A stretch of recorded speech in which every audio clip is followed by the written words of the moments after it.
Okay, we'd like to welcome everyone. This is the third public meeting for the Brookline Park Master Plan Project. Our planners are Simone Collins. Our lead planner is Peter Simone. And his associates here are Sarah Leeper and Michelle Armour. And then we have some people in the audience that have been on our steering committee.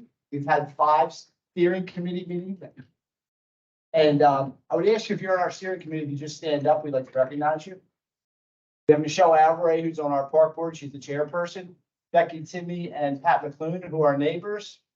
We have Melissa in the back, who's president of Penfield Civic, and Scott Lean, who's also a neighbor and happens to be a playground manufacturer. Playground equipment rep. So it's good to have somebody on the team that has experience like that.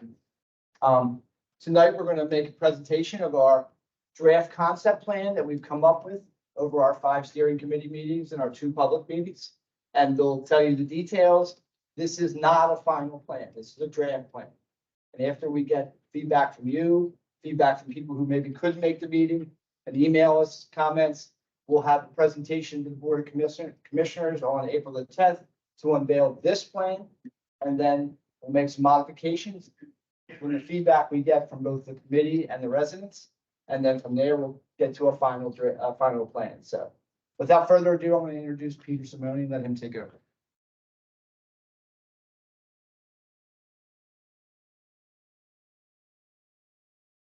Brian missed his Yes. right hand person, I was giving him a dirty look. Aline Matolo. She really does all the work. Thanks for coming out today. And here's our agenda. I won't read it. It's on your handout. So we're going to give you a summary of where we've been since September, where we're going. And as Brian said, this is not a final plan. There's still plenty of time for input and revisions. And we fully expect we'll make revisions. And here, again, is a full committee. Hopefully, you know some of these folks. They've been very loyal and can come to all of our committee meetings, and they've been helpful because they represent you to one extent in terms of giving us their feedback and telling us, gee, this is a good idea, this might not. Those are our names again of Pete, Sarah, and Michelle. And so I'm going to take you through the process that we've been through since September. Again, we always like to emphasize what a master plan is. It's not a construction document. We cannot hand this document to a contractor and say, please build this. It's a concept plan. That's the first step before you do construction drawing. So the master plan process, we collect the data, we analyze the site. With your help, we've developed a program. We came up with preliminary concepts, and this is where we are at the draft plan. We're going to go through a review period with this. And after that review period, it's going to be a 60-day review period. After we get comments, we'll reassess the comments with the committee and make revisions, and hopefully we'll have an approved master plan.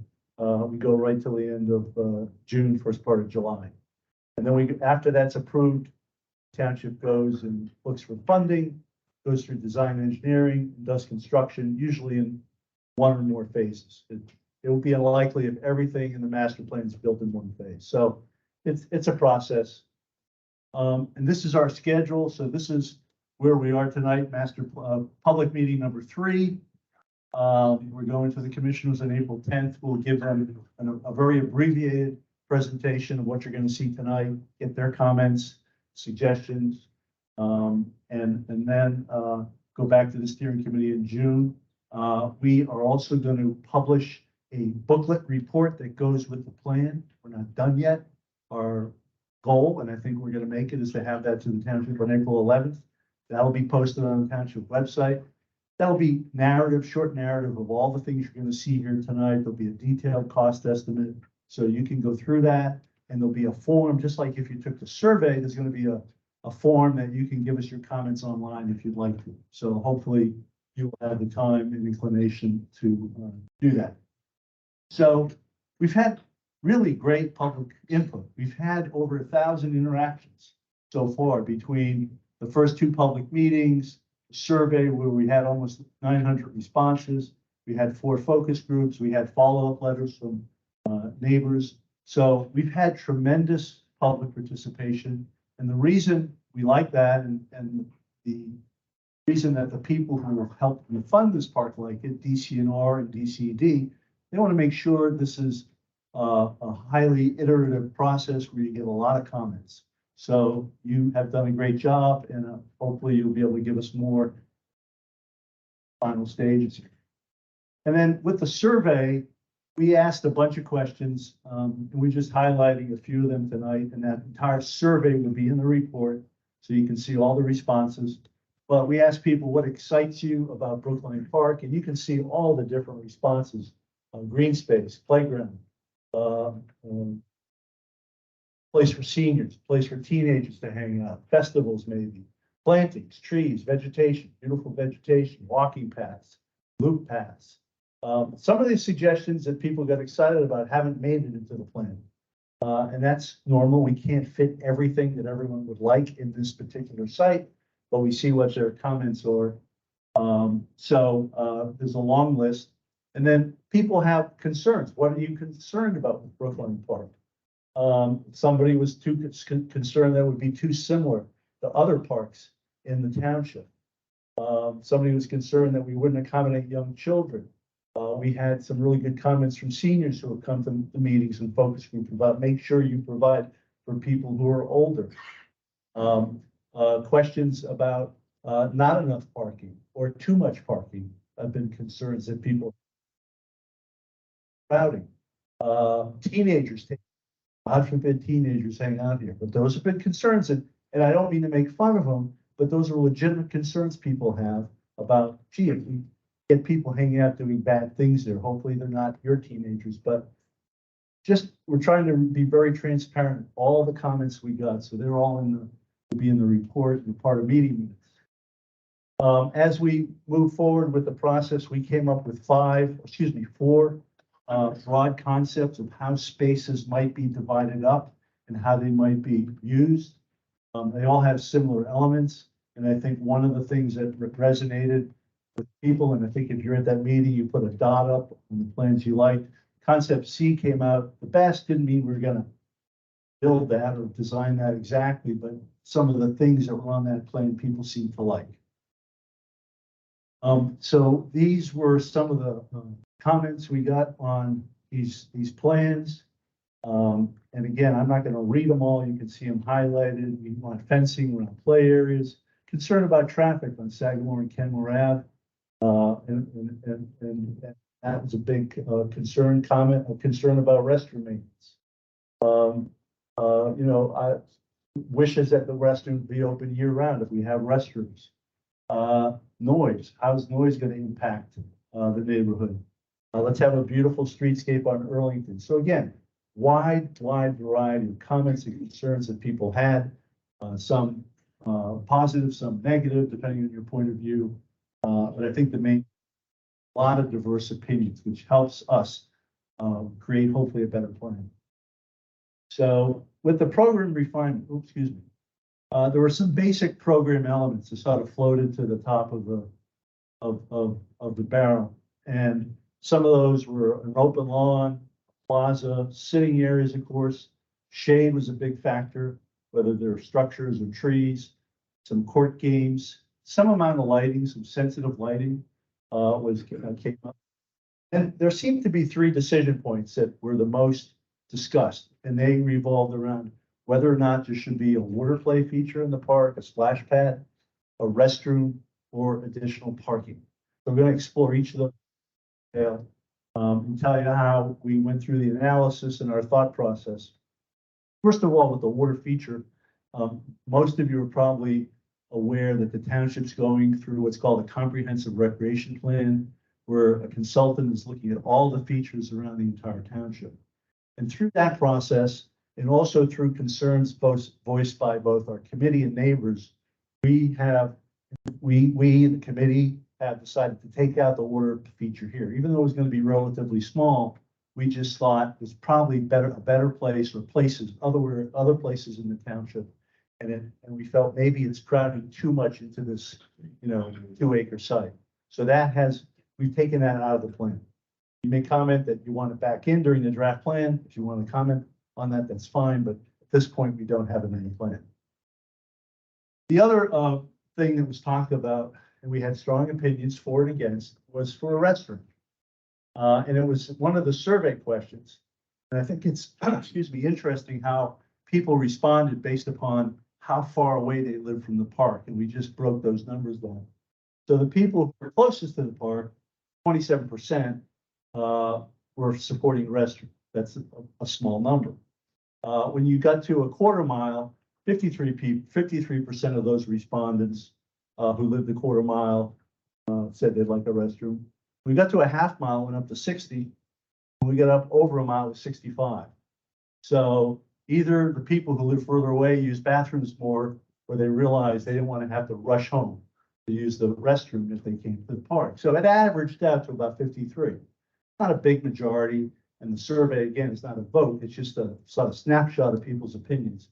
But that's how the survey came out. And I think the main concern that we heard from most people about a restroom was maintenance. We agree with that concern. I think if there's going to be a restroom in this park, township has to agree that they're going to do their utmost to maintain it. Because the last thing anyone wants is a poorly maintained restroom. What we're suggesting here is a single occupancy building. It would be as vandal resistant as possible. This is not the restroom. This is just an example. So that has yet to be designed. We suggested it would have automatic locks, and the building finishes would draw from the architectural styles in the neighborhood, so it would look like it would fit in. We don't want some plastic, fantastic thing sitting in the park. So that's in the plan at this point, at the draft plan stage. The third item that was talked about the most was parking.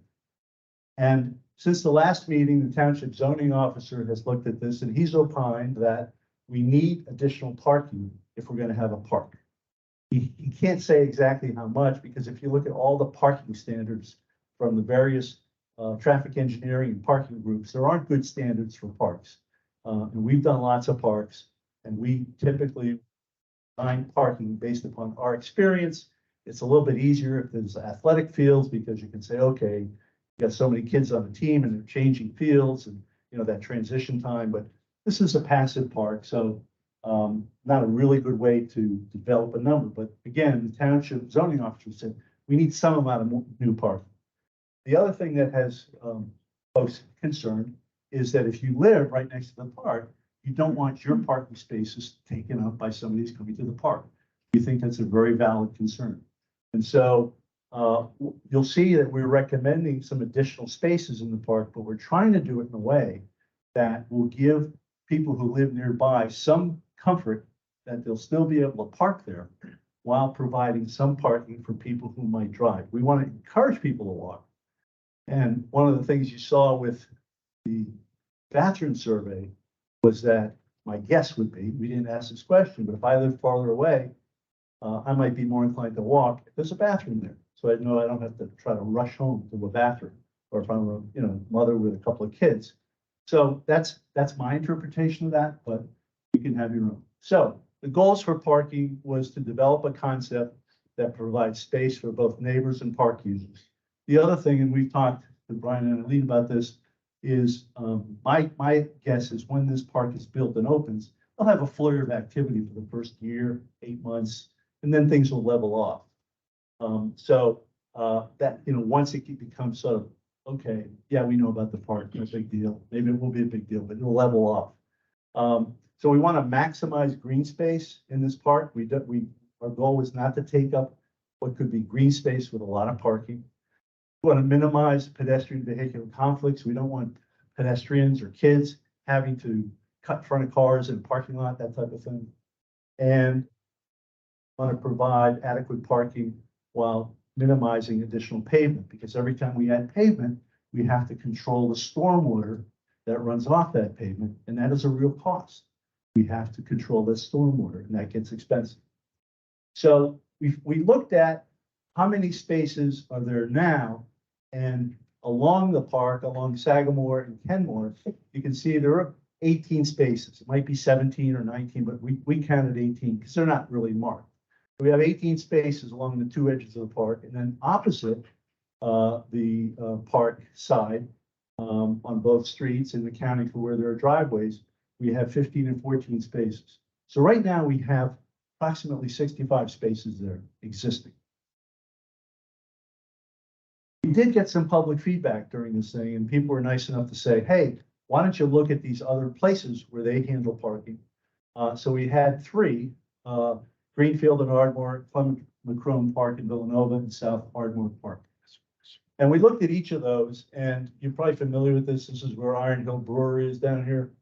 And so the neighbor's suggestion was to have like a division from the road, like an island, and have angled parking. And they suggest Sagamore. And when we looked at that, this becomes wasted space. And if we have a division, this becomes a new aisle, driving a parking aisle we're building to get into the parking space. And we applied it generally to the plan. It created about 19 spaces. It's only a net gain of 2. So we said, it's not really worth doing it this way, we thought. And it cuts into the park for only gaining 2 spaces, which we didn't think was a good way to go. Another suggestion from a neighbor was to look at this park in Villanova, where it's a one-way system, drive aisle with parking on both sides. This becomes even wider, right? Because you're providing parking on both sides of a new drive aisle. And again, we did pick up 12 spaces on this, and this person suggested it off of Earlington. But we have setbacks in the corners, and we had a net gain of 12 spaces, which again, we didn't feel which was the best way to do it. Also, we have real concerns about having any kind of driveway in Earlington because it's a PennDOT road, and everyone's expressed almost universally concern about people who go too fast on Earlington. So, but the one suggestion we got from somebody, I don't know who the person is, was at South Ardmore Park. This is just off of Montgomery Ave. There's a one-way. This is Spring Street. Sorry. 2-way. Oh, this is 2-way. Okay, 2-way. This is a 2-way street, and this is sort of what we're doing along Sagamore in Kenmore. Is there's an existing drive aisle, and the parking sort of cuts into the park, but we're not creating a new drive aisle here for parking. And this is the approach that has worked at this park, and this is the approach we've suggested to look at here for Brookline Park. So what we've suggested on Sagamore is to have 90-degree parking that cuts into the park, that goes inside what is now the drive aisle. Right now, remember, there's existing parking here. So when you're coming down the street, it's relatively narrow if people are parked on both sides of the street. I'm going to show you an example of that in a minute. So we pick up spaces on both Sagamore and Kenmore. So we get a net gain if we do that of 18 spaces. So we have 18 more spaces than would be there now without creating new drive aisles or a lot more existing paving. We are creating some existing more paving, but not a heck of a lot. So that's the net gain of 18 spaces we get. So these are sections of Sagamore, which seem to be the more talked about roadway. Right now, if you look at a cross section, this is the existing, you've got the park, you got a sidewalk, the curb, you have parking on the side, you have a drive aisle, and you have parallel parking here. So even though this is about 30 feet wide, you're down to about a 14-foot wide drive aisle, which works, but it's not great. The proposed condition is to put the parking into the park, eliminate this part here, and put it into the park at 90 degrees, so that this, and still maintain the parking on the side of the residences, so that this drive aisle becomes 24 feet. So we're picking up about 10 feet drive aisle, so that if you're somebody backing out of a residence here, instead of having to back up, if you're backing up where a car might be parked 14 feet, you'd actually have about 24 feet. So we think that's a better condition than is existing. And I'm just going to flip through these because it shows that again. So right now, parking in Sagamore on both sides of the street. With the proposed, we would have parking remaining on the side of the residences. We add this head-in parking into the park. Curb line stays here, but we get rid of that parking. And this 14-foot drive aisle becomes 24 feet. So we think that's a better condition, it's safer, and it's really a nicer sort of entry to the park. So this transition zone on the existing condition is somewhat limited. If we expand that width, put the parking into the park, we can have wider sidewalk, nicer trees, etc. as you go into the park. So that's our proposal at this point. Again, as you look at the draft plan, we appreciate your comments on that, but that's our sort of line of thinking, how we got to this configuration, add 18 more parking spaces. So with that, Sarah Leeper is going to take over and take you through the.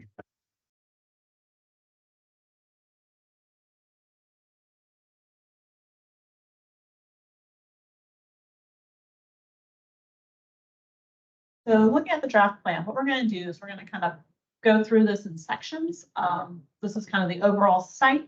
For orient you to maps, Earlington here is on the left, Sagamore on the top. We have two private residences along our eastern border, and then Kenmore Ave one way out towards Earlington on the bottom there. And what we'll do, we'll start at kind of going over the Earlington streetscape in this area, then we'll move into the interior of the park and kind of go over what we refer to as the park porch, then into the central gathering area, and last kind of finish up with what's going on over in the eastern play area. So looking at Arlington Road streetscape, here we're really focusing improvements to help create a safe pedestrian environment for people walking to or past the park. So we're looking at a couple different things here. One is just improving the sidewalk. So really kind of developing what we like to call a verge. So that's the green area between the curb and the sidewalk. So giving us a nice generous 8-foot wide verge there. Getting some street trees planted in there. You know, recent studies are really showing that street trees do a lot to help calm traffic. So that's kind of one of our first traffic calming devices. Coming in with a nice wide 8-foot wide sidewalk as well. So we're starting to kind of move that whole streetscape kind of into the park a little bit more than it traditionally has been. Currently, that sidewalk is right up against the road. And then what we have here at the central location of the block, at the former kind of school building location, is a monument wall with a trellis that kind of works interior to the park, but then there's a small plaza with 2 benches kind of in front of that. So we'll show an elevation of that as we move forward. And then at each corner, we have kind of a nice generous entry into the park. We do have a fence line along Earlington, and then we're picking up with stone piers at those entry points as well to kind of denote each entry into the park. And then kind of the big traffic calming thing we're looking at here at the intersection, so at Arlington and Sagamore, and then also Arlington and Kenmore, we'll kind of go up to this blow up. What we're recommending here is what we call a bulb out or a curb extension. So if you look, we're maintaining the width of the road here, but as you approach the intersection, we're proposing a new curb line that narrows down the travel lanes. They're still 10 feet wide, which is required for travel lanes, but it makes that crossing distance shorter by about, I think we take off maybe 3 feet on each side. So 6 feet, you're reducing what the pedestrian needs to cross. So that's kind of giving some priority to the pedestrian there. Then also we're going to be recommending rapid flashing beacons at those crosswalks as well. So what is a rapid flashing beacon? So here's 2 examples. This is a Portland example, and I believe this is an United States example. And the condition here where we just have the 2 lanes of traffic, we can just have the single mast arm on either side. When you activate it to cross, the lights blink, and then traffic should come to a controlled stop, and pedestrians or bikers can proceed across the road. Here you're kind of seeing that bump out in this bottom picture on that yellow curve, and then also here's an example of a bump out at a more residential scale where a local garden club or neighbor has planted gardens in that area as well. So in all our traffic calming devices that we're initiating are those curb crosswalk improvements, the rapid flashing beacons and street trees. All this is dependent on final design with PennDOT since it is a state work road. But these are all devices that they implement on all their state routes. Looking at that central monument wall, a lot of things we've heard through the public process in there. We looked at different features within the facade. One of the things that we thought was great was kind of the Palladian arches, which is kind of 3 arches, often referred to as a Palladian arch, kind of over the entry and the 2 windows, and looked at how we could kind of pick that up in an arbor structure that comes off the wall. So here you're looking at that elevation as if you're standing on Arlington. So you kind of have those 2 benches for people to maybe stop and wait to meet someone before going to the park. Some sort of signage here, potential location for a mural as well. Art was included. And then kind of behind this would be an elevated plaza once we get into the park.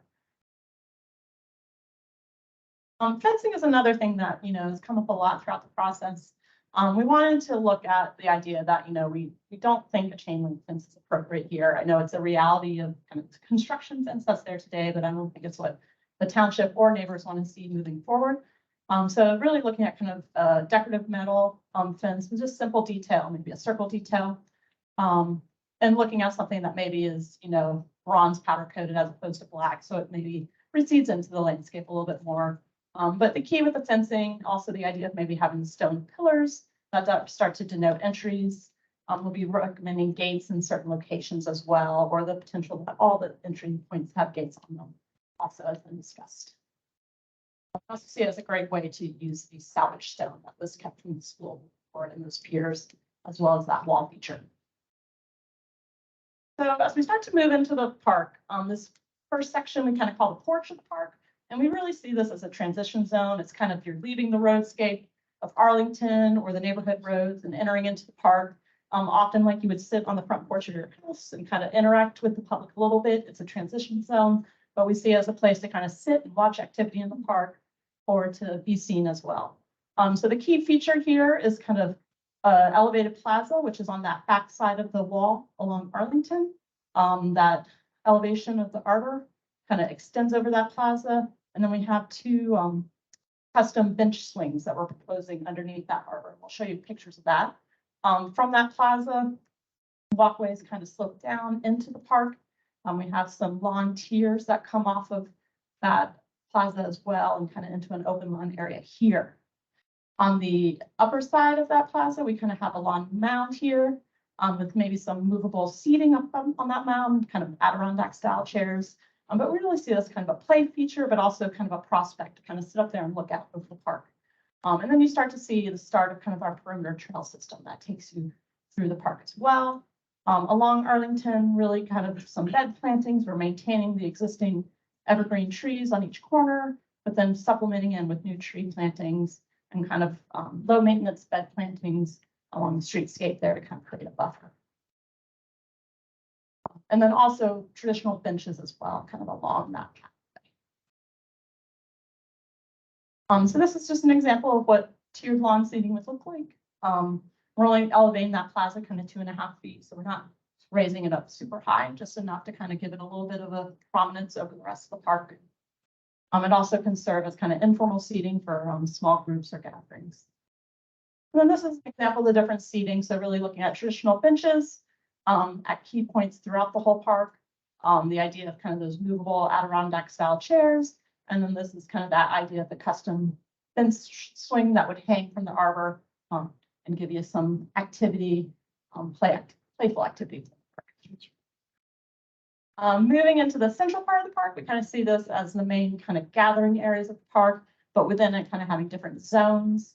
The big orienting feature here is kind of a central pathway that connects Sagamore to Kenmore. And then kind of a central plaza here in the middle. On either side of that, we kind of have a bosque of trees. So, trees planted on grid with stone dust paving with movable seating underneath those areas as well. So we kind of have one grid of trees up here and then a second grid down here where we've kind of changed to kind of stone seating here in this area. And then that grid kind of continues through this area where it's a bed area as well.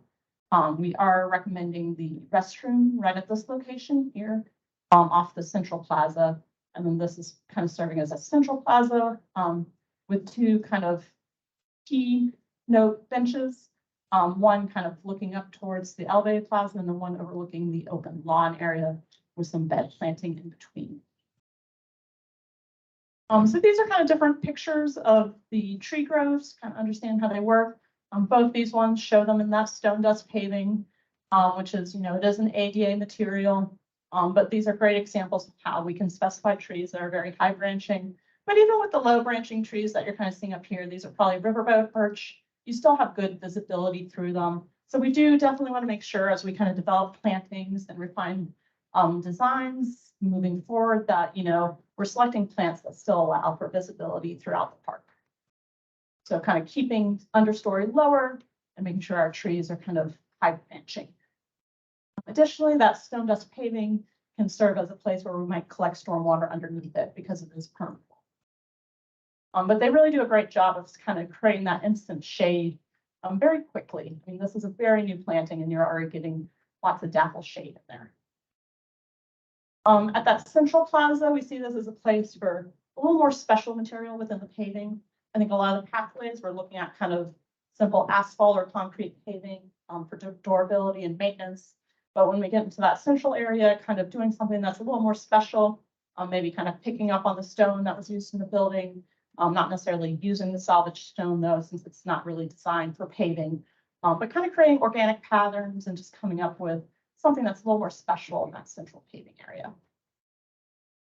Again, we kind of talked about the restroom a little bit already. This kind of shows you, again, we're looking at budget numbers for kind of a turnkey restroom with some more high-end finishes that pick up off of the architectural style of the neighborhood. So looking at something like a hip roof with shingle shake, having some stonework within the facade itself. But in terms of looking at some of the vandal resistant finishes, looking at kind of a floor plan here where you have all your fixtures wall mounted, so that you can clean easily underneath them and they're less likely to be damaged. Also finishes for floor and ceiling that minimize odor retention, and then also touchless fixtures as well. And then we talked about the automatic nighttime locks, which the township is currently implementing in some other parks. And then in terms of seating, we talked about kind of that keynote bench. So this might not be the final bench that gets picked, but this is the one that we kind of thought was fun and whimsical.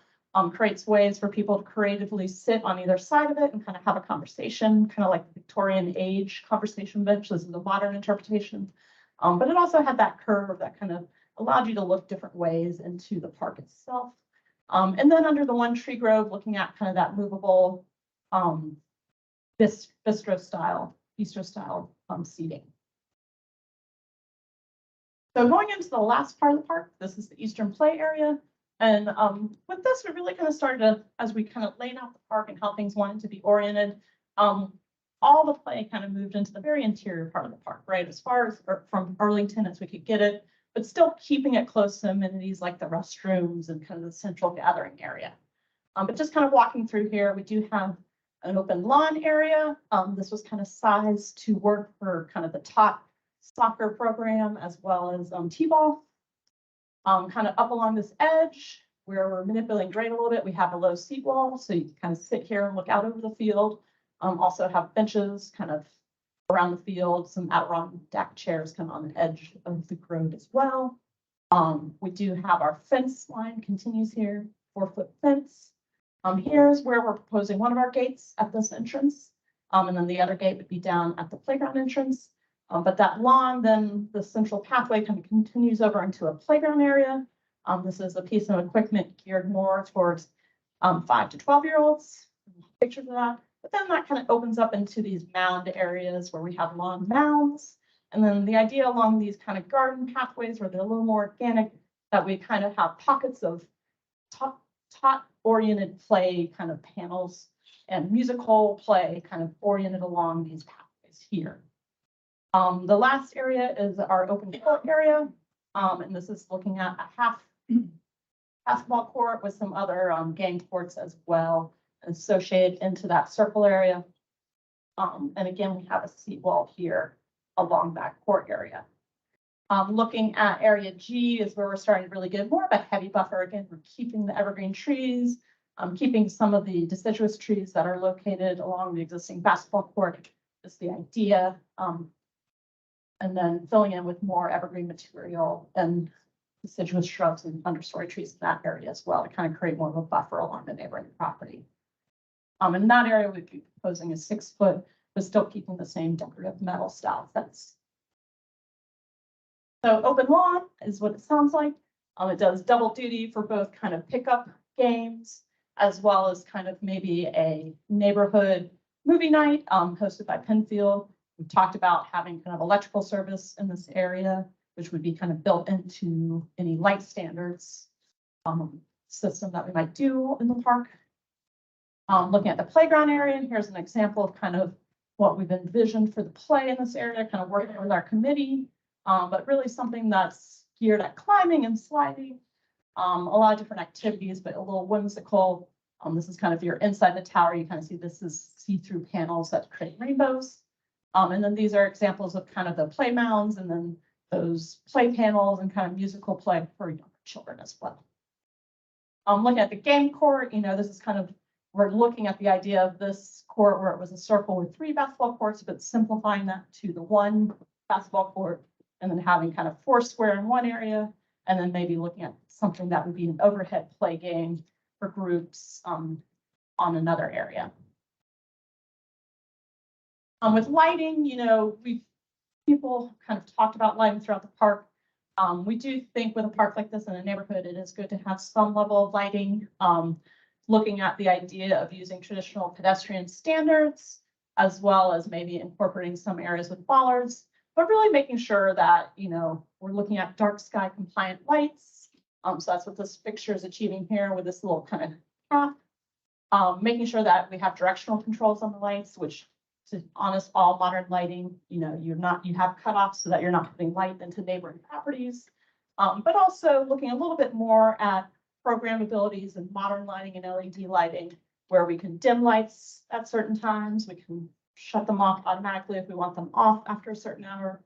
They can be motion censored so that if there's activity, they dim up to a certain level during the time of night so that someone's going on. And that can be adjusted to accommodate animal movement as well.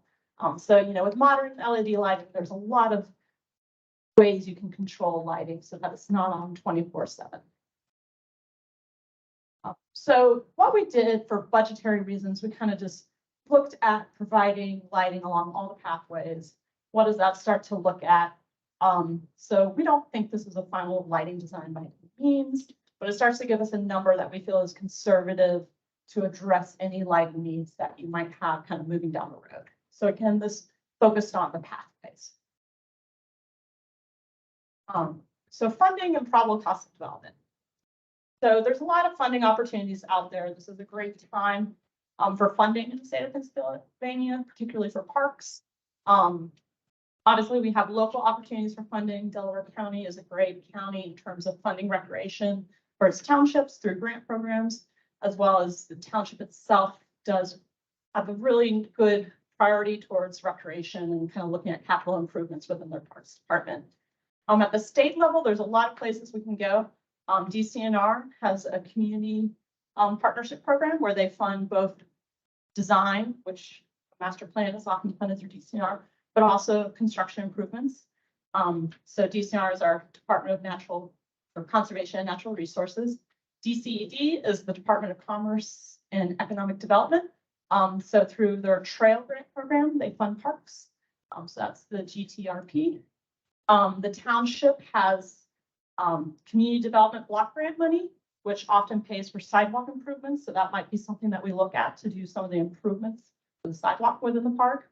And then last is the Land and Water Conservation Fund, which is a federal grant that is administered through DCNR, which also, we think would be a great opportunity depending on the amount of a match that the township can put forward to pursue for a park such as this. So when we look at the costs, so what you're seeing here is just a summary of the overall cost. These are based off of all the individual elements. So we've looked at what does the playground surface cost? What does the bench cost? What does the pavement cost? But we started to kind of look at a summary of them. So looking at all the pedestrian street safety improvements, looking at all the utilities that you would need for lighting, the restroom, hose bibs, water service, and then kind of looking at hardscape and fencing and pavements, and then all the amenities, the playground, the play court, the restroom, the site furnishings, and last planting. So these are all kind of the summary of all those big kind of items, line items, and that brings us right to about $2 million. And then we kind of apply percentages to that to kind of account for soft costs. One of those big ones is stormwater. We need to make sure we're allowing for stormwater design, because at this point, we don't have a design for stormwater. That's something that happens in the next design and engineering phase. We also like to keep a 10% contingencies in there as well. And then the actual cost of design and engineering. So with that all said, we're right about over 2.5, so $2.6 million. We also just kind of want to start to break that down. So this is another way we start to break it down by areas within the park. So site-wide improvements, the site grading that has to happen for the whole site, the major pathways, things like that, utilities. But then each of the areas that we kind of talked about, the elevated plaza, the central plaza, the playground and courtyards, the Earlington streetscape improvements, and the new sidewalks. So what that all starts to be individually with kind of those soft costs. Because the goal is to really start to look at phasing. This isn't all going to happen at once. We want to make sure that we kind of address logical phases. There might be 2 to 3 phases of improvements depending on how funding flows, but we'll kind of use that overall cost estimate to move different items around and come up with the preferred phases as we move forward. So that'll be something we're kind of working through with the committee as we move forward towards the final plan. In terms of the township, I know it's really important to them to do some early implementations. We've talked about sidewalks and fencing just to get the park looking more like a park and more usable for the residences. And then last, kind of looking at when we're going to start to submit grants, or the township will start to apply for grants. So really looking at 2004 grants. So next steps.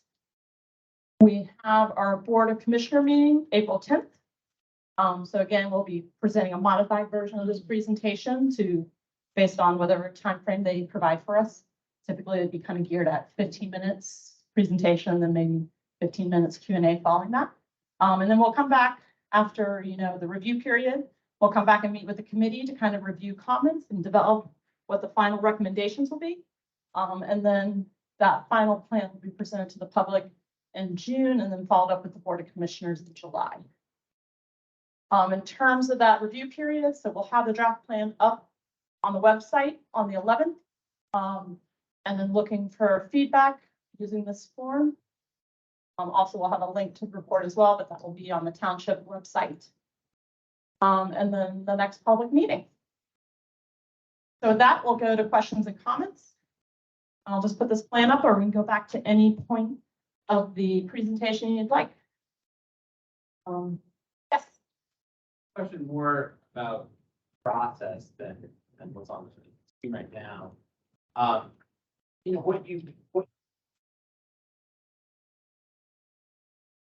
Frankly, I feel better about it now than I did before. But how, over the course of the next months and years,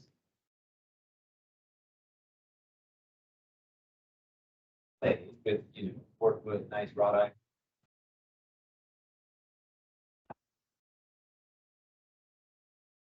Version of that maybe I wouldn't.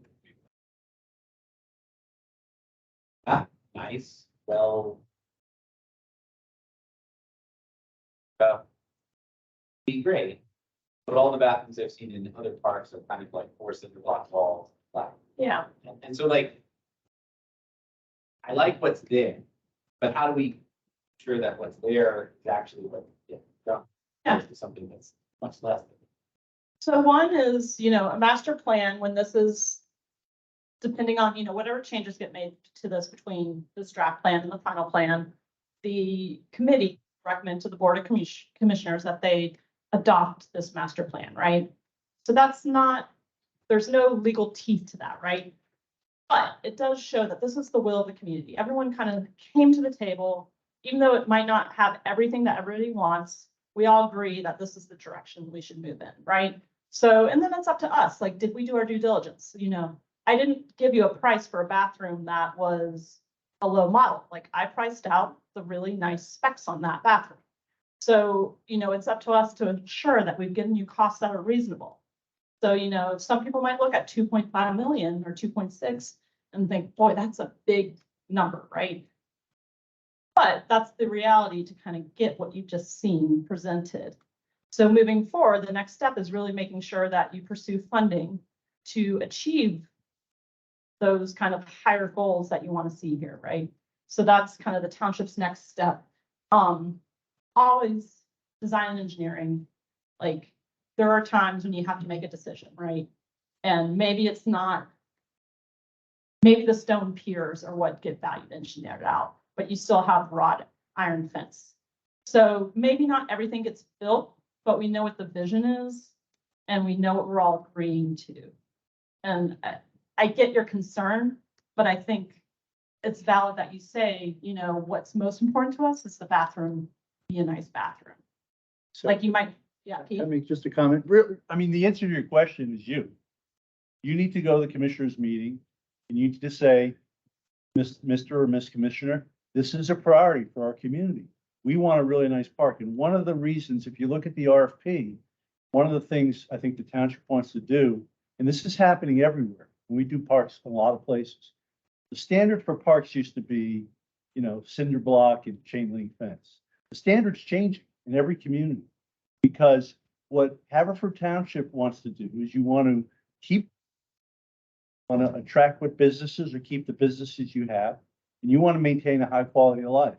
So if you think this will contribute to your quality of life, it's really, I mean, we're going to finish the plan. Hopefully it'll go forward, but it's really up to you to make it known that if you think this park is a priority, you need to go to commissioners meeting. Please do a really nice park because this will really be a great addition to our community. If you feel that, you may have the opposite opinion, but that's really what it comes down to, in my opinion, because your elected officials have lots of priorities, right? And they're trying to balance everything. How does this fit into that picture? That's your question for you to answer. That's not a question. Years. Still. So, I mean, that's talking about the timeline of reality, right? So right now it's 2023. You know, there might be one or two grants that you start to pursue this year. The township does have funding currently that they can dedicate towards maybe design and engineering, but that's still a year-long process. Sarah, I think this gentleman was talking about maintenance, right?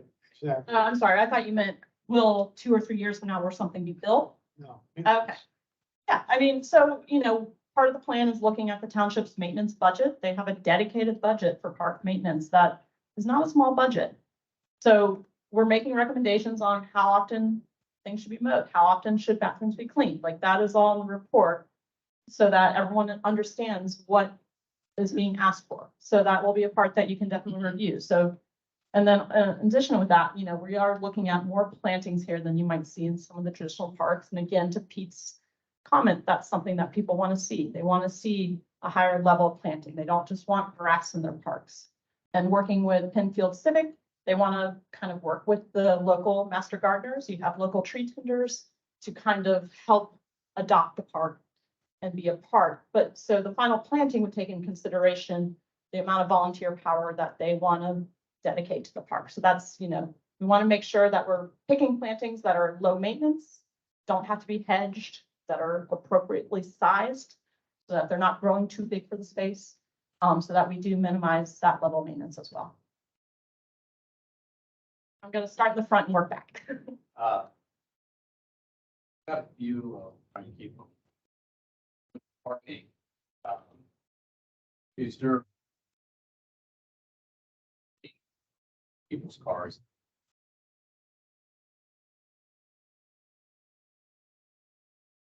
Street from it, I got these.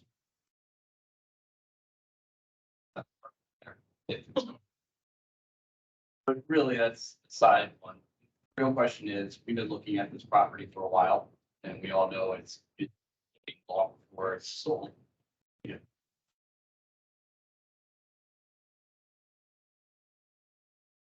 What is the plan of making it a property that's usable, looks good? Thoughts?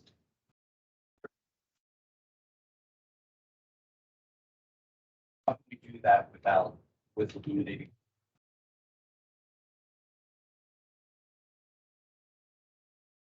So I think with a park this small, I think, you know, ideally 2 phases is kind of the most you really want to do. I think we said 3 because if there's an early implementation phase, like addressing the sidewalks or the fencing, that's kind of a phase in itself.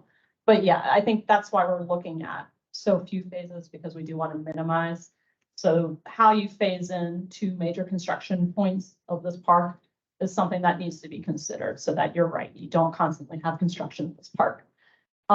Considering kind of the parking, I think at this point, that is something that I know in different neighborhoods throughout the township, they have different policies. Right now, we're understanding that the policy is you can park wherever you want at any time. We're not recommending that change, right? But if that needs to be a discussion, like definitely let's give us feedback on that. And that can be part of something that we talk through. But at this point, we're not looking to change that policy.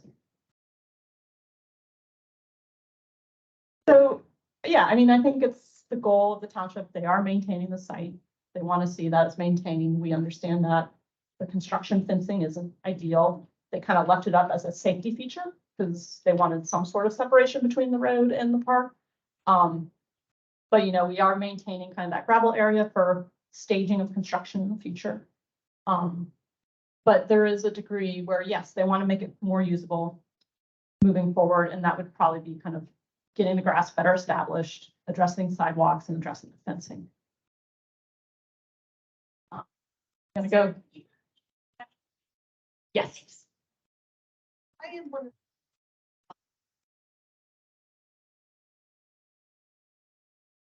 And currently there's at least a foot, and I get balls in my yard.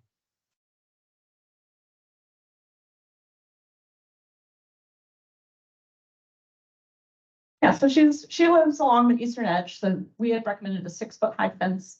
She's saying she gets a lot of balls into her yard, worried that, someone could hop over a 6-foot fence, which is true. So yeah, no, we definitely, I guess within the zoning, typically zoning limits to 6 feet. So I think that's why we kind of picked 6 feet, but we can double check the township zoning. Maybe there's an exception made here. But also by kind of getting that buffer planting up along there. Like we don't intend to have lawn right up to the fence like there is today. So I think that will start to change kind of how the park reacts to the fence line as well. But no, that's definitely a good point. Thank you. Middle here.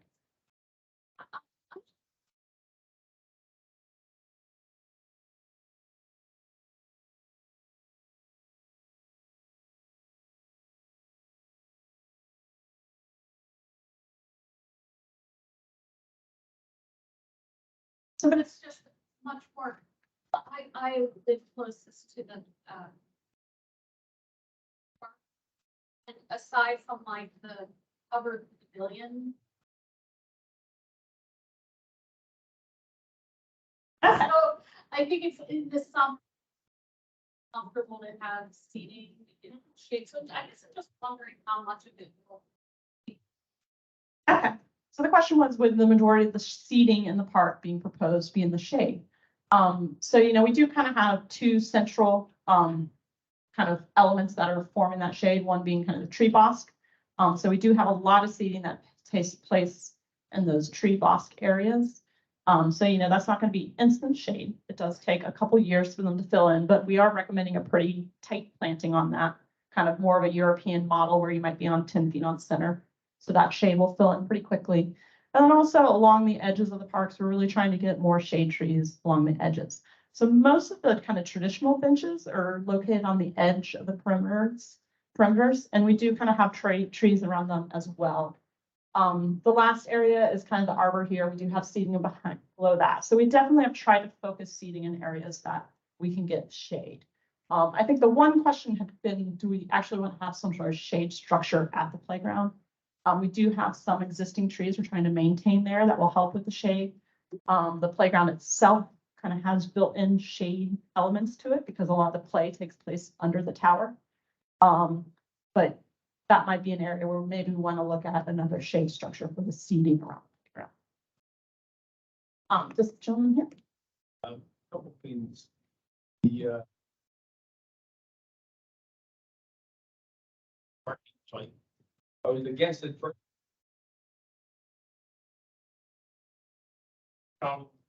Is what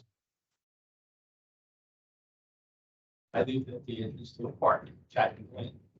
Don't you?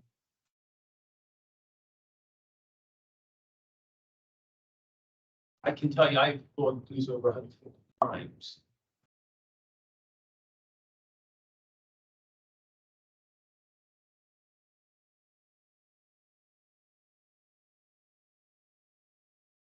upkeep, the maintenance.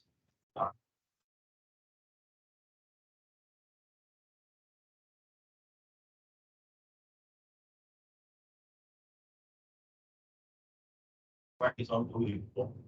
I mean, there are your kids.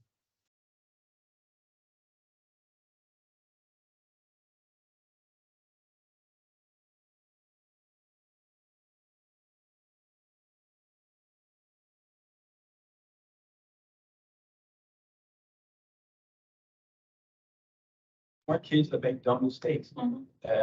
vandal. I don't think we make anything. Right? Yeah. So, No, you don't, but I mean, I love the park.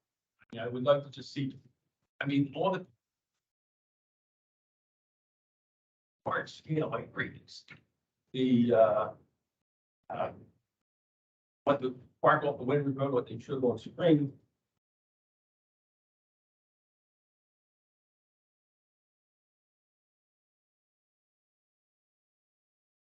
Part of it is going to be condensed and you know, I want it to be beautiful.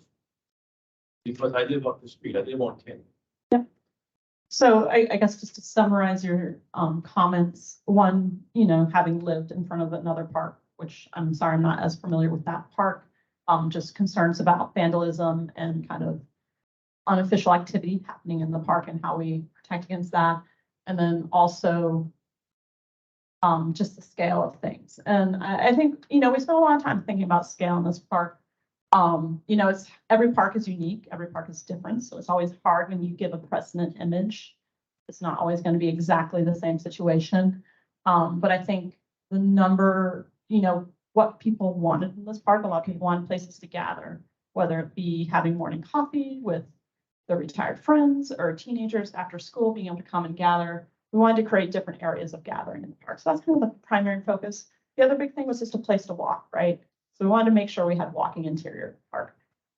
In terms of security, you know, there's a lot of things that are, again, neighbors' eyes on the park, like you said you did, is a great way. The lighting that we're proposing, I think will help a lot with security, as well as including cameras in the park. That's kind of one of the modern things we have, helping to kind of guard our parks. So that will also be something that we'll look at including within the park. And the red sweatshirt. I live on Sagamore Road and you're proposing a parking space. Has there been is there any information you could give the neighbors? How much of a traffic impact is going to be? Is that going to be 52 cars coming through every half hour, every hour? So all of a sudden they just have a road that has maybe 10 an hour come through, now become a busy neighborhood. So I'm gonna go back to our parking guys, so just bear with me here a second. So we're only proposing a net gain of 18 spaces, right? So you have 65 spaces in your neighborhood within the vicinity of the park. So on each road, Sagamore and Kenmore, it's almost 50-50 in terms of so we're adding 9 spaces to Sagamore, 9 spaces to Kenmore. It might be 11-7. I forget how the split happens exactly. So we really don't see that as an impact to traffic. Really what it's doing, it's opening up spaces for people that park in the neighborhood, have families that come and visit. That's something we heard a lot. People were concerned their family members come to visit, they won't be able to park and come into their house. So we're just kind of giving a little more flex space. I mean, if you go out to the park today, which is not a fair observation because there's not a lot of activity in the park, but there's not a lot of parking happening on the road with the residences on an afternoon day, right? On a, you know, when we've been out there, there might be 3 or 4 cars parked along the park. So we really see this as a way of just kind of providing a little extra space. We don't see generation of trips being significant in this area.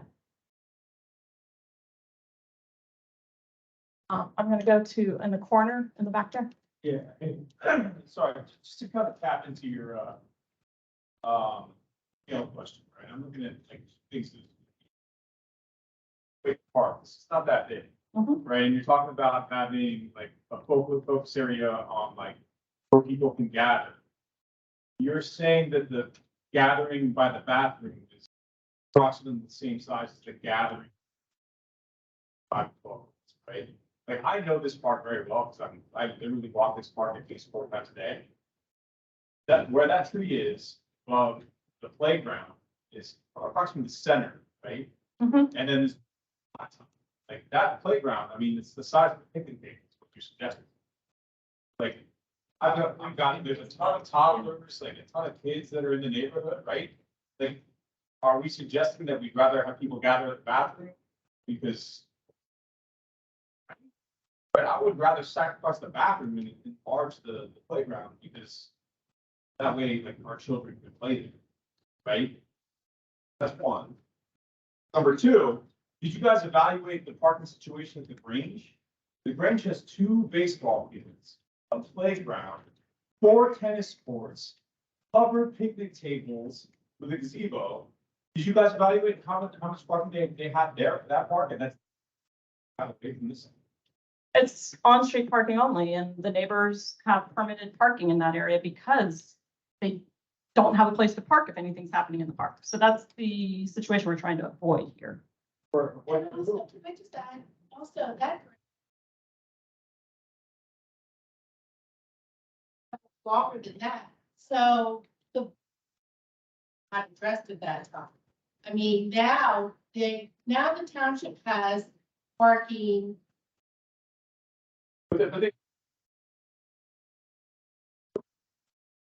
have a parking lot. It's fair for that, and then. At the Grange, I mean, it's, you're, apples to oranges.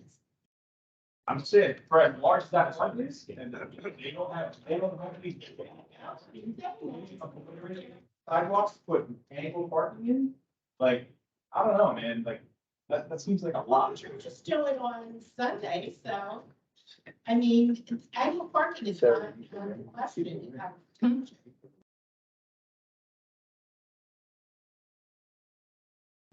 We'll take space for the park, like, I want the park, I don't necessarily care for the park. Yeah, It's- so Park's not necessary. we are required to provide some level of additional parking for the park. That has to be within the park. So, when we put it, even though we're using the drive aisle of the street, we're still putting parking within the park. But what we're saying is that that parking's not dedicated to the park. It is still open to the neighbors to use because we understand that we're removing your existing on-street parking to create that parking in the park. So that's why we're showing what some people think is a lot of parking, because we're including that existing park in our additional parking numbers. So we are required to add parking, and there's really no way around that. That's required by your township zoning. I think I would be happy to sit down with you and kind of go over the scale of some of these things, because that playground does accommodate a pretty large number of children to play on it. It's bigger than a picnic table, I guarantee you that. 45 feet across. Okay. In front there. And, section. So I have 3. Sounds like my first nightmare. Because we can just turn into a dirt hill, and then.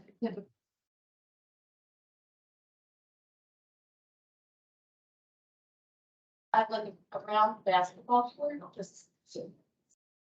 I don't know, I just like I love.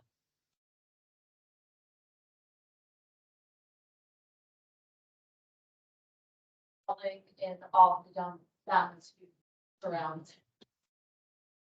Especially if you're the east 5 to 12. What about, 1 to 5? Just thoughts, and seems super crowded to try to put, like, if you have 5 kids playing basketball and then someone playing, I don't know what other games there.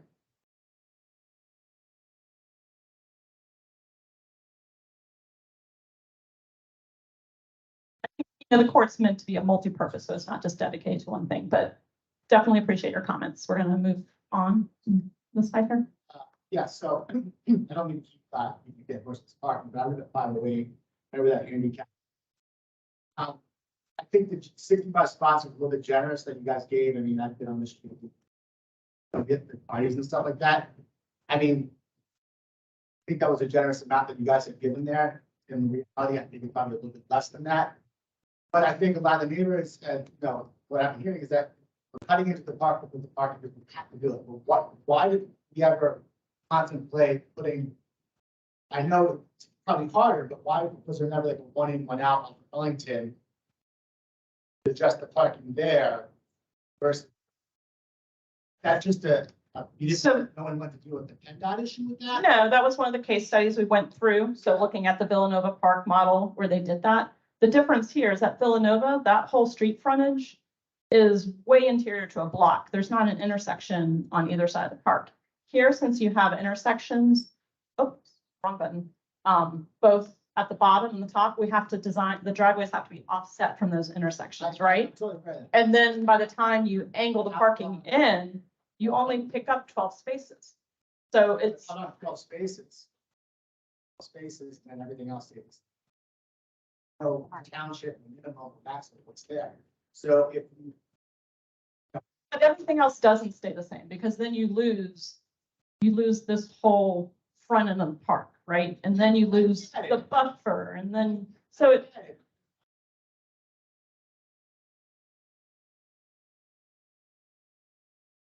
It's like it's just an apron put in across the street a couple months ago. Yeah, so I mean, that part, that's great, we have an hunter, but like, it's hunting. Quarters. That's what I'm saying, I mean, why wasn't that, why didn't we think, hey, maybe we can put in the middle? Not as intrusive as the neighborhood, it keeps the park bigger than what, keeps it a decent. we definitely, I mean, it wasn't not considered.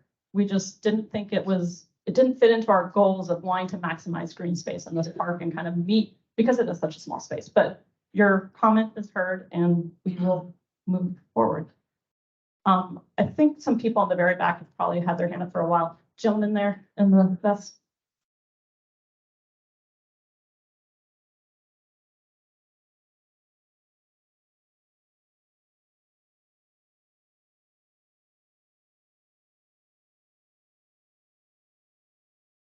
Is that, how are you compensating that? Well, So that is 2.5 feet that we're raising this area. So raising it up, that's not. no, so again, when you saw the elevation on this side, we have a wall there that's creating that raised area. And then these pathways grade up. So, the hillside would kind of grade down to the sidewalk on this side. Just at the actual plaza, but that becomes the monument wall that faces Arlington that we showed in the beginning of the presentation. So at this point, we're showing fencing around the entire site. It very easily could be a gate at each location. We have 6 entrances into the park, but currently we're only showing gates at the playground end of the park. So at this entrance here and then into this entrance here, but there's no reason why gates couldn't be included at each entrance if that was desirable.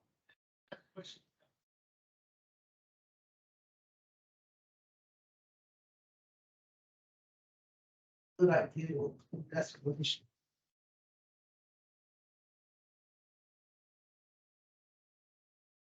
Yeah, so we typically recommend that, because plans often, like you said, don't get implemented instantly, that inflation cost, escalation cost be included. So we can include that in the narrative as well, but we don't put it in our actual cost estimates. But yes. A lot of neighbors here tonight, and looking at your design, and I know the size of the space, and you're doing research.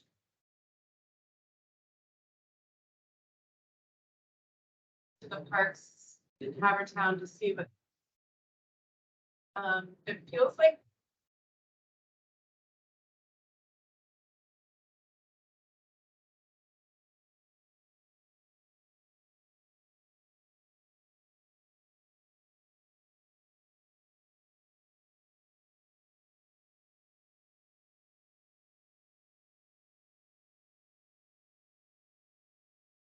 By South Haverford Park is not far away, for that kind of angle parking, if you're at the Grange, the other local parks, are creative research is what parks are being used for.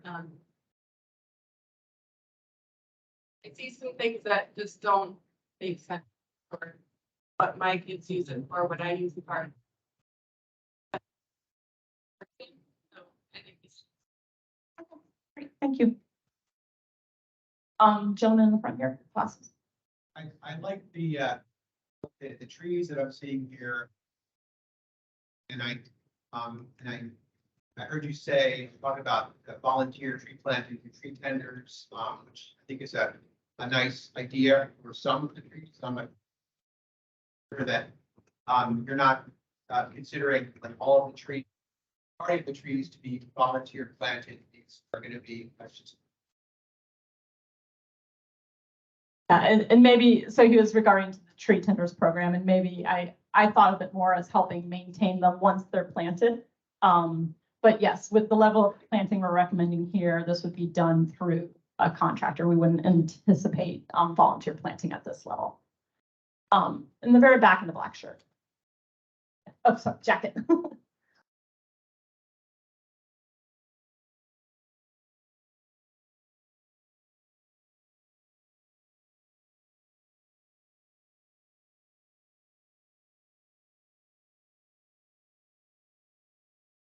See 65 spots. So adding, an additional 18 species. Take that non. And then maximize that green and make. Because I just don't think. Spots. Yep. Oh, and Oh. the second question.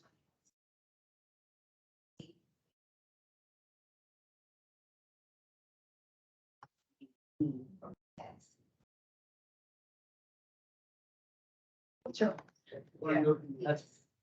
Yeah, so the township policy is pet on leash is allowed. So I mean, we definitely, neighborhoods talk about walking pets through the park. That's definitely intended to be used here. So on leash. Yes.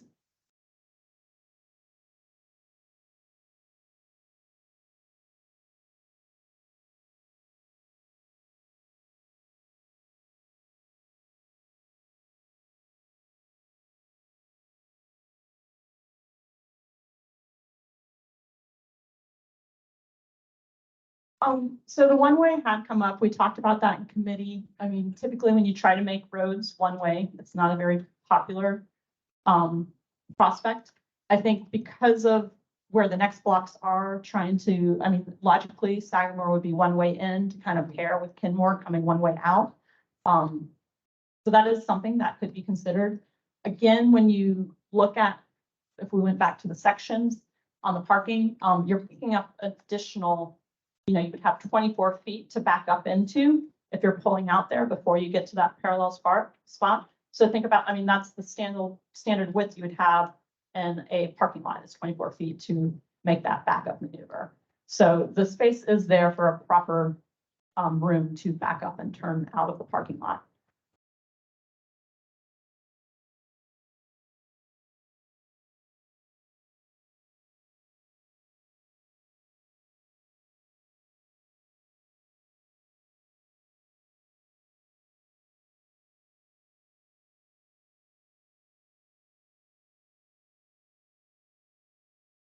outside. That's every 5 weeks.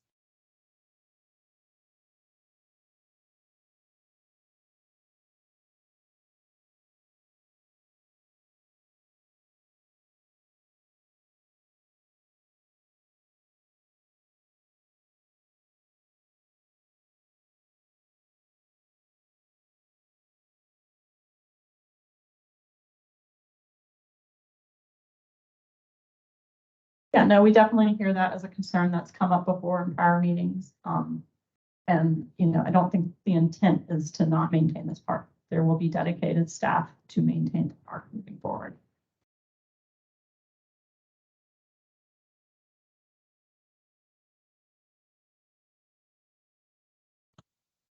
Yes, they will be hiring more people. There was, has been a challenge with their part-time and seasonal staff of finding people to hire. And the intent is to be more proactive and hire more people moving forward, especially since they are adding to their park department.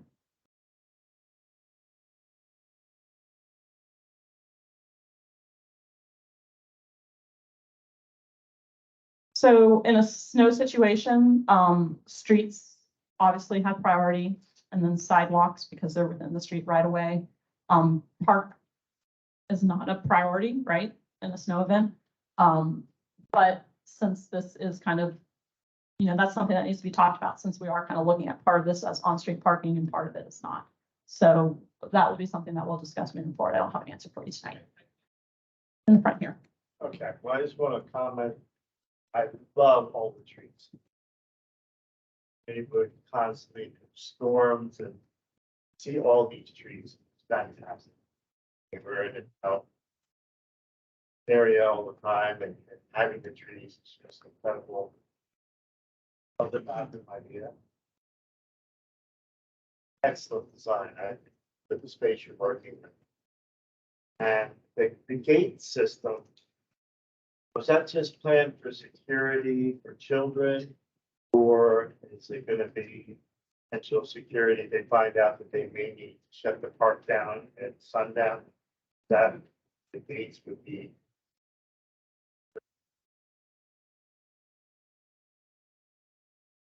Yeah, so first, just really appreciative of the trees, like the idea of having the restroom there, and then the question on the gates, what the thought was behind that.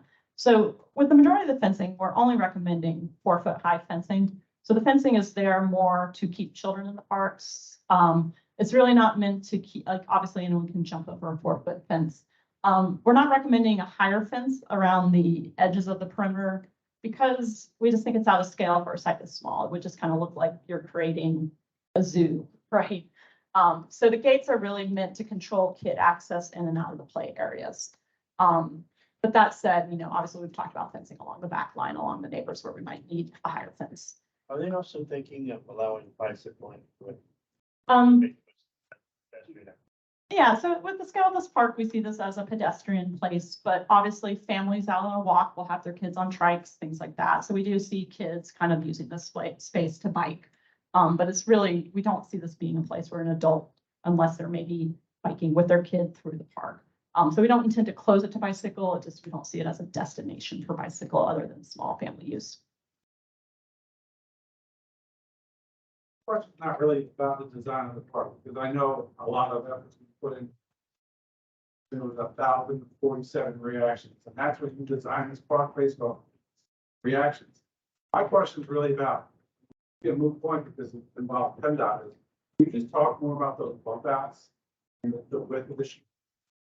It does seem like on Kenmore, the crosswalk's much smaller, so may not be able to fit. That house in on the left, corner block Sagamore, it just looks like it could be a bottleneck for people turning on and pulling off. And that's my only question. Yeah. So Kenmore is narrower. We kept it as 14 feet wide. We could probably bump that back out to 16 if we needed to. But that was really kind of 14 is the standard fire truck width for a lane. But because it's a one-way street, we were able to kind of pinch that down even more. It's also kind of defining where the parking is taking place. That's kind of why we brought it down lower. In terms of Earlington and Sagamore, we're maintaining fire width that is needed for those travel lanes according to kind of PennDOT. So again, I think we're at 10 or 11 feet here.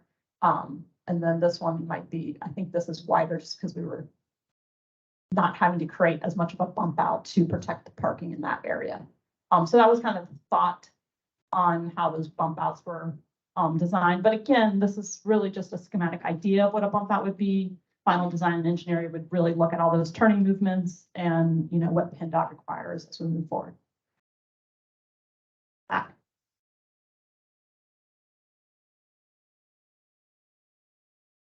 Yeah, the oval. Michelle, do you have? I'm going to actually go to the board over here.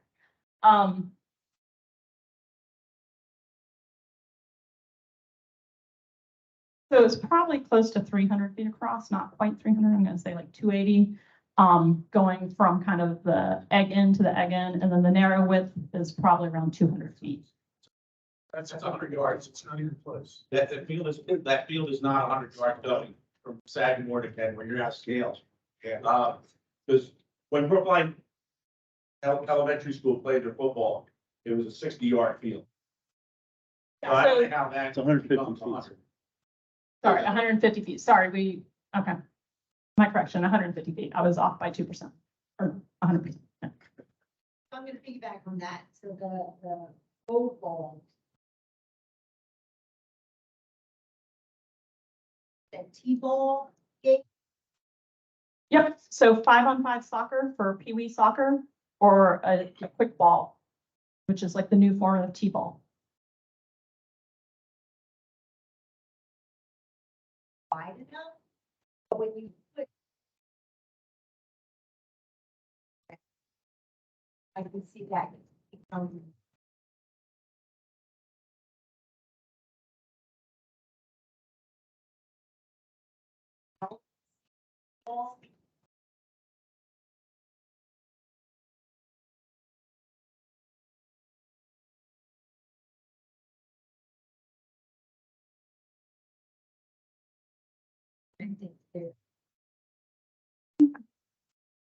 Yeah, so we are looking at safety standards for kind of a 10-foot distance for obstructions, but duly noted, we'll look at that a little closer.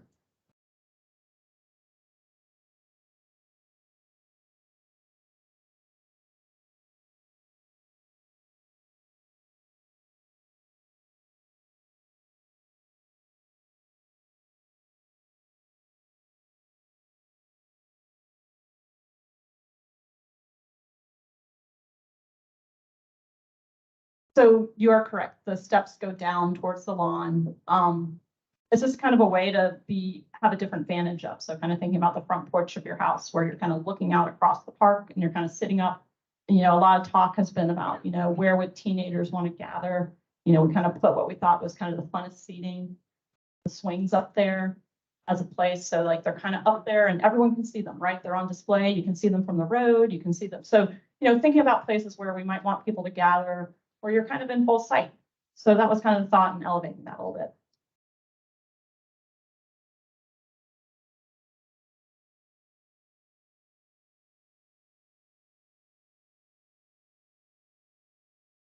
I was just remembering my teenage years.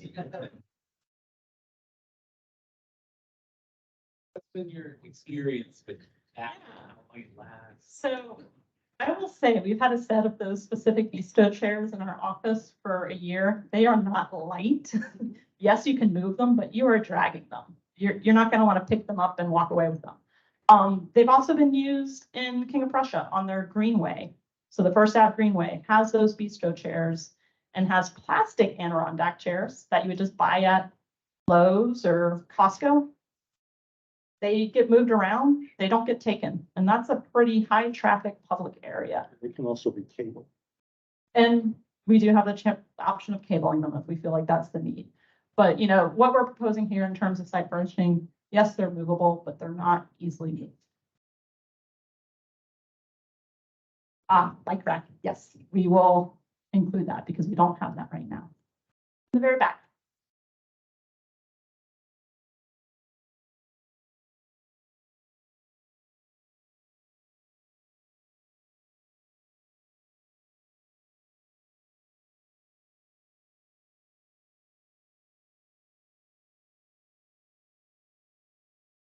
If I had to, you're really putting me on the spot to like kind of think about numbers, right? On a afternoon after school, you might have a group of 10 kids, teenagers, maybe 2 families on the playground. So you're talking about like maybe 30 people when it's all said and done with people walking through. In the morning, again, you're looking at smaller mom groups. Maybe there's a yoga group that comes into the park and does a 10-person class.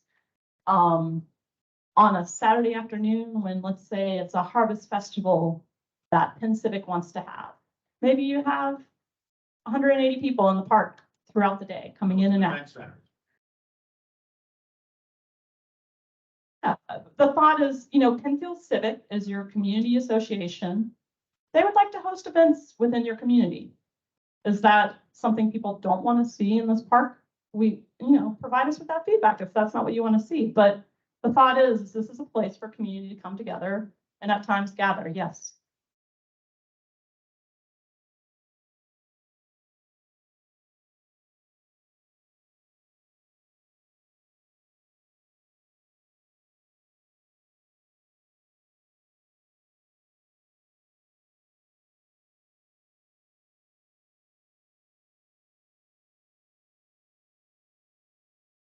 Separation by the road, even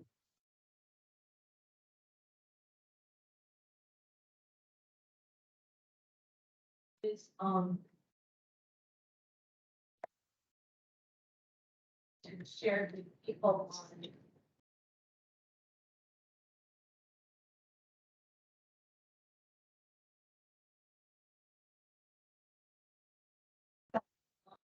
Love to.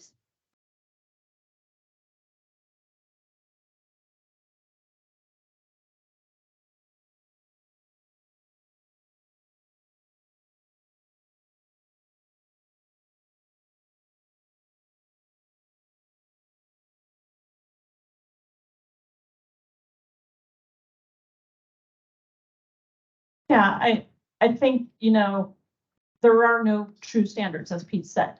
So, where you have an office space and you're required to provide so many parking spaces per 200 square feet, there aren't standards like that for parks. So the best thing you can look at is there going to be an organized sports activity in the park? That's kind of the first thing you look at, but then it's really just based off of best judgment and looking at what level. So as you said, you asked how many people, so we'll think about that a little bit more and kind of reevaluate the numbers.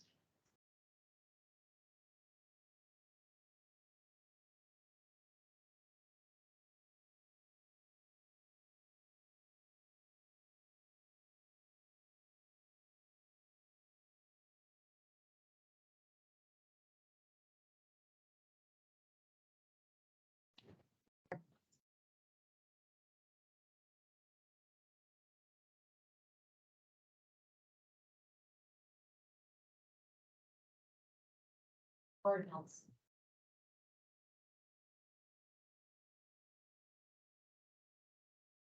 Yeah. Use.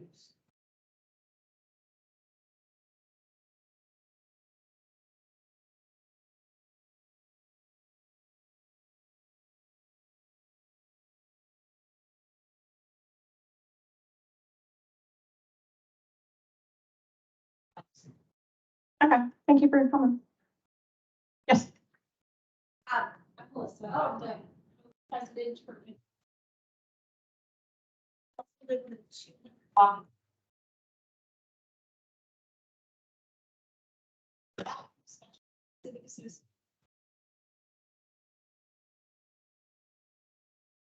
As our speaker.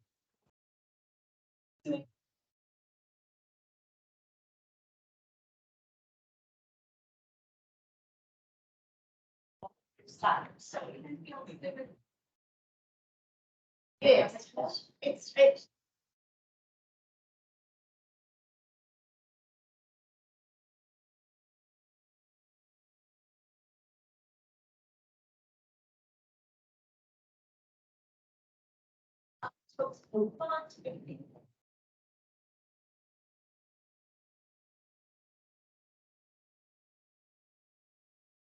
In the front. walking lane. I will have to check that and get back to you, but I would guess it's probably, I believe it's about a quarter of a mile. It might be less though. So I will double check that.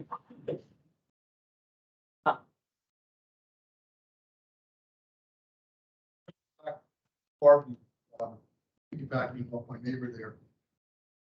Was there any consideration, the last, town meeting, the gentleman, talked about if the parking spaces on the park side, were going to be impervious, that linked as for water, part of another storm water management. I wonder So at this point, we're not specifying what the stormwater improvements would be. We are adding pavement, so we're gonna have to control that stormwater. So permeable pavement might be one way that we do that. There's always cost trade-offs. With permeable, it's great because you get to do storage underground. You're not losing park space to a BMP that might be above surface. But there's maintenance, you have to vacuum the pavement to make sure it doesn't get clogged. So and then there's also soil testing, like will it actually infiltrate? So as you know, we move into design and engineering with a park like this. Then the engineers get involved, they do their soil testing, figure out where they can infiltrate water on site. If they can even infiltrate water, and then they start to look at what are the best ways to kind of control that water. But no matter what we do, we will be controlling any additional pavement that we put in the park. Right here. You have to ask, area like, letter S. So the edge of the park is actually gonna go as a fence to people's property. Yeah, the one eastern edge, there's 2 residences that abut the park in this area. They can have walkway on that side too, so. Typically when, we're working on a few different parks currently where we have a lot of neighbors that actually back up to the park. This is a little different because they're siding to the park. But typically we want to kind of move circulation interior so that you don't feel like you're walking in someone's backyard and the backyard doesn't feel like people are staring at them. So, that's where we kind of want to move that circulation a little bit more interior. Yes. I have 2 small kids, and I just have a question about the sight line from the playground to the bathroom. If my 5-year-old needs to go use the bathroom, am I gonna be able to be with my 2-year-old? Like, don't kind of keep an eye on it? Yeah, so, we do have, I think this is probably the smallest mound. It's only about 2 feet tall. It's pretty low. And then you're kind of looking through trees. So again, we kind of showed those pictures. So yeah, there would be a sight line across there. Yeah. So we are getting close to the end of our time. Any final comments at the very back there?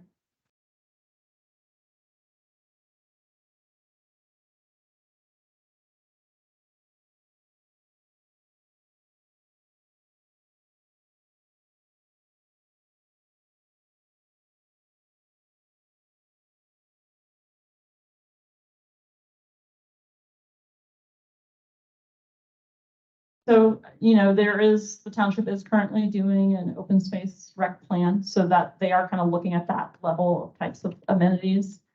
So yeah, that planning work is being done. So again, I would just like to thank everyone for coming out tonight. Definitely moving forward, look forward to that draft plan going up, and please continue to provide feedback because it definitely will help inform the plan as we move towards the end here. Thank you.